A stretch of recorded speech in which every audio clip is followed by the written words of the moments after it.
అందరికీ నమస్కారం. Welcome to మనం టీవీ. నేను మీ పవన్ బేస్వాడ. మనతో పాటు స్టూడియోలో అందుబాటులో ఉన్నారు సీనియర్ జర్నలిస్ట్ కట్టా కార్తీక్ గారు. నమస్తే. నమస్తే పవన్.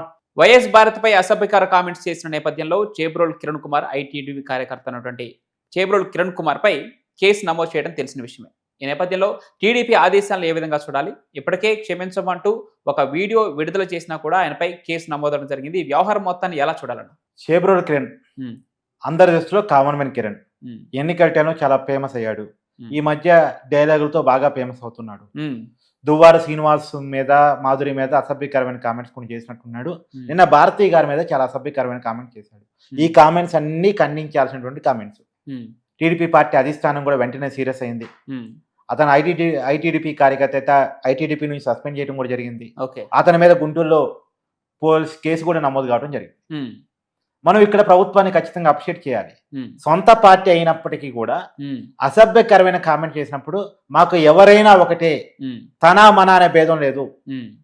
ఇతను కామెంట్ చేసిందేమో టీడీపీ మీద ప్రేమతో, జగన్మోహన్ రెడ్డి మీద కోపంతో, జగన్మోహన్ రెడ్డి కుటుంబం మీద కామెంట్ చేశారు. అవును. కానీ ఈ ప్రేమలు, ఈ కోపాలు కాదు, రాజకీయాలకు పద్ధతి ఉండాలి, మన వ్యాఖ్యలకు ఒక అర్థం ఉండాలి. ఇష్టం వచ్చినట్టు మాట్లాడే లేదు అని చెప్పేసి టీడీపీ అధిష్టానం క్లియర్ గా ఈ కిరణ్ మీద కేసు నమోదు చేయడం ద్వారా చెప్పకనే చెప్పింది. ఒక రకంగా చెప్పాలి. గతంలో కూడా చంద్రబాబు నాయుడు గారు చెప్పారు, లేడీస్ ని కామెంట్ చేస్తే వాళ్ళు మన వాళ్ళైనా వదిలిపెట్టేది లేదు, టీడీపీ కార్యకర్తలైనా వదిలిపెట్టేది లేదు అనేటువంటి విషయాన్ని గతంలో చెప్పారు. దాన్ని నిలబెట్టుకున్నారనే మనం అనుకోవాలి. నిజానికి పోసానికి ఇష్టమల్లి అరెస్ట్ అయ్యాడు ఈ మధ్యకాలంలో. పోసానికి ఇష్టమల్లి ఎందుకు అరెస్ట్ అయ్యాడు? ఇంట్లో ఉన్నటువంటి ఆడవాళ్ళని, ఇప్పుడు చంద్రబాబు నాయుడు గారిని తిట్టాడనో, పవన్ కళ్యాణ్ తిట్టాడనో, నారా లోకేష్ గారిని తిట్టాడనో మాత్రమే కాదు, ఇంట్లో ఉన్నటువంటి ఆడవాళ్ళని కూడా తిట్టాడనేటువంటి కేసులో పోసానికి ఇష్టమల్లి అరెస్ట్ అయ్యాడు. పవన్ కళ్యాణ్ గారి భార్యల గురించి, కూతుర్ల గురించి కూడా అసభ్యంగా మాట్లాడాడు. కానీ వైసీపీ పోసానికి ఇష్టమల్లి మాటల్ని డిజైన్ చేసుకోవాలి కదా, పోసానికి ఇష్టమల్లి డిజైన్ చేసుకోవాలి కదా. వి స్టాండ్ ఫర్ పోసాన్ అంటాడు జగన్మోహన్ రెడ్డి గారు. దీనికి ఒకసారి ఒక అసభ్యకరమైన వార్త రాగానే పార్టీ నుంచి సస్పెండ్ చేసి కేసు నమోదు చేసినటువంటి టీడీపీ పార్టీకి ఎంత వ్యత్యాసాన్ని ఇక్కడ మనం గమనించాలి. కరెక్ట్. గతంలో వర్రా రవీందర్ రెడ్డిని పెట్టుకొని వైఎస్ షర్మిలా గారి మీద, షర్మిలా గారు ఎవరు? జగన్మోహన్ రెడ్డి గారి సోదరు. వైఎస్ విజయమ్మ గారి మీద, వైఎస్ విజయమ్మ గారు ఎవరు? జగన్ గారి తల్లి. అంటే జగన్ గారి తల్లిని, చెల్లిని కూడా వైసీపీ తిట్టించి అతను అరెస్ట్ అయితే అతని అరెస్ట్ కూడా అక్రమం అని చెప్పేసి వైసీపీ అరుస్తుంది. అంటే సొంత తల్లిని, చెల్లిని తిట్టినోడిని అరెస్ట్ చేస్తే, ఇప్పుడు టీడీపీ అప్పుడు వాళ్ళు అరెస్ట్ చేయాల, ఎంకరేజ్ చేశారు. ఇప్పుడున్న కూటమి ప్రభుత్వం అరెస్ట్ చేసి లోపల పెట్టేస్తే అది కూడా అక్రమని వైసీపీ అరుస్తాం. సహజంగా వైసీపీ డిమాండ్ చేయాలి అలాంటి అరెస్ట్ చేయమని. డిమాండ్ చేయకపోగా, వాళ్ళు అరెస్ట్ చేయకపోగా వాళ్ళు ఎంకరేజ్ చేస్తే, ఇప్పుడున్న కూటమి ప్రభుత్వం అరెస్ట్ చేస్తే అది అక్రమం అని అరుస్తుంది.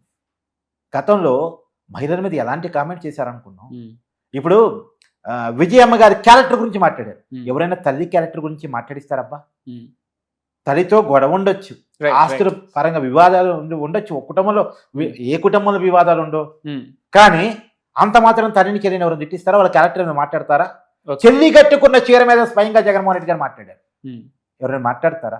సో ఫైనల్ గా ఇప్పుడు ఆయన క్షమాపణ చెప్తూ ఒక వీడియోని రిలీజ్ చేయడం, మరి నేపథ్యంలో నమోదైనటువంటి కేసుకు సంబంధించి ముందుకెళ్లే అవకాశం ఉంటుందా, లేదంటే క్షమాభిక్ష లాంటివి పెట్టే అవకాశం ఉంటుంది అనుకోవచ్చు? ఏమైనా యాజ్పర్ చట్టం వెళతామని చెప్పేసి ప్రభుత్వం చెప్తా ఉంది. గతంలో మాత్రం చాలా క్లియర్ గా ఇక్కడ మనం గమనించాల్సింది, ఇవాళ గోరంట్ల మాధవ్ గారు ఏదో అలచల్ చేస్తా ఉన్నట్టున్నారు. మాధవ్ గారు ఇప్పు చూపించినప్పుడు మీ ప్రభుత్వం మీ కేసులు ఎందుకు పెట్టలేదు? చూపించకపోయినా చూపించాడు జిప్పు తీసి. మరి అతని మీద కేసులు నమోదు చేసి ఉండాల్సింది.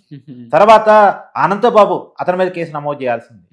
తర్వాత దువ్వాడ శ్రీనివాస్ని పార్టీ నుంచి సస్పెండ్ చేయాల్సింది.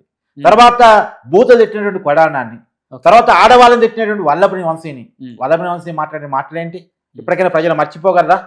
అలాంటి వ్యక్తిని పార్టీలో పెట్టుకుని ఆ వల్లభని వంశీ అరెస్ట్ అయితే జగన్మోహన్ రెడ్డి పోయి పరామర్శిస్తారు. పోసానికి ఇష్టమల్లి అరెస్ట్ అయితే ఫోన్ చేసి వి స్టాండ్ ఫర్ పోసాన్ అంటారు. ఇప్పటికైనా జగన్మోహన్ రెడ్డి గారు మీ భార్య గారిని తిట్టినందుకు, భారతీ గారిని తిట్టినందుకు టీడీపీ అధిష్టానం ఊరుకోలేదు. తిట్టొద్దు అని చెప్పడం కాదు, సస్పెండ్ చేసి కేసు పెట్టి జైల్లో పెట్టబోతా ఉంది. మీరు గుర్తుపెట్టుకోండి. కానీ మీరేం చేశారు? చంద్రబాబు నాయుడు గారు భార్యను తిట్టించారు. మీరేం చేశారు? మీ సొంత అమ్మని తిట్టించారు. మీరేం చేశారు? మీ సొంత చెల్లిని తిట్టించారు. మీకు ఇప్పుడు ఉన్నటువంటి ప్రభుత్వానికి ఉన్న తేడా ఇది. ఇప్పటికైనా రాజకీయాల్లో సంస్కారం తీసుకోండి, సంస్కారం నేర్చుకోండి. ఆడవాళ్ళని తిట్టడం ఇప్పుడు నా మాటలో కాదబ్బా, పేరు నాని ఎవరు అతను? ఇప్పటికీ వైసీపీలోనే ఉన్నాడుగా. వైసీపీ వ్యక్తిగా, మాజీ మంత్రి కదా. అవునవును. ఆ వ్యక్తి ప్రెస్ మీట్ పెట్టి ఏం చెప్పాడు తెలుసా? ఒకసారట ఒక టీడీపీ నాయకుడు అంటే చంద్రబాబు నాయుడు దగ్గర పోయి, సార్ పోసాని అదే పేరు నాని గారి భార్యని అరెస్ట్ చేద్దాం అన్నాడు. అరే నీ కోపం పేరు నాని మీద కదా, వాని లోపలే. అంటే కాదు సార్, పేరు నీ కిట్టు వాళ్ళ అబ్బాయి, సరే వాళ్ళ మీద కూడా కోపం ఉంటే వాని కూడా లోపలే. కానీ ఇంట్లో ఉన్న ఆడవాళ్ళే ఉన్నా ఏం చేశారా, మతిపోయిందా నీకు అని చెప్పేసి చంద్రబాబు గారు తిట్టారు.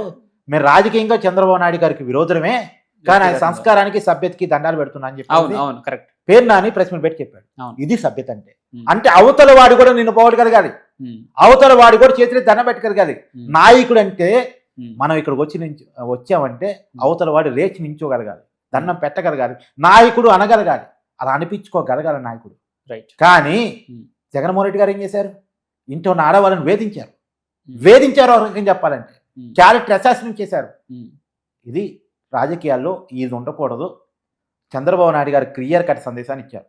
రేపొద్దున ఆడవాళ్ళని గనక ఎవరన్నా తీసుకొచ్చి ఇష్టారీతన మాట్లాడితే తనా మనా భేదం ఉండదు. నేను కూడా చెప్పదలుచుకున్నా, సోషల్ మీడియాలో విచ్చలవిడిగా వైరల్ అవుదాం అనుకుని ఇంట్లో ఉన్నటువంటి ఆడవాళ్ళని తిట్టే వాళ్ళందరికీ కూడా చెప్పదలుచుకున్నా. మొన్న తెలంగాణలో రేవంత్ రెడ్డి గారు కూడా ఆడవాళ్ళని, అమ్మలని, ఇంట్లో ఉన్నటువంటి ఆడవాళ్ళని తిట్టే వాళ్ళకి ఇక్కడ తెలంగాణలో కూడా వార్నింగ్ ఇచ్చారు. కాబట్టి ఎప్పుడైనా ఆడవాళ్ళని తిట్టాలని చూస్తే మీరు ఊచలు లెక్క పెట్టక తప్పదు, ఆడవాళ్ళ ఉసిరి కొట్టుకోక తప్పదు. మీ కళ్ళ ముందు కనపడుతున్నాడు పోసానికి ఇష్టమల్లి, మీ కళ్ళ ముందు కనపడుతున్నాడు వల్లభ్రి వంశీ, మీ కళ్ళ ముందు కనపడుతున్నాడు కిరణం. ఏ పార్టీ అయినా సరే సంస్కారంగా మాట్లాడండి, సబ్జెక్ట్ మాట్లాడండి, విషయాలు మాట్లాడండి, 4 విషయాలు ప్రజలకు సమాచారాన్ని ఇవ్వండి. అంతేగాని ఆడవాళ్ళని తిట్టి లేనిపోని ఇబ్బందులు కొని తెచ్చుకోవద్దు. రైట్ అన్న, థ్యాంక్ యూ.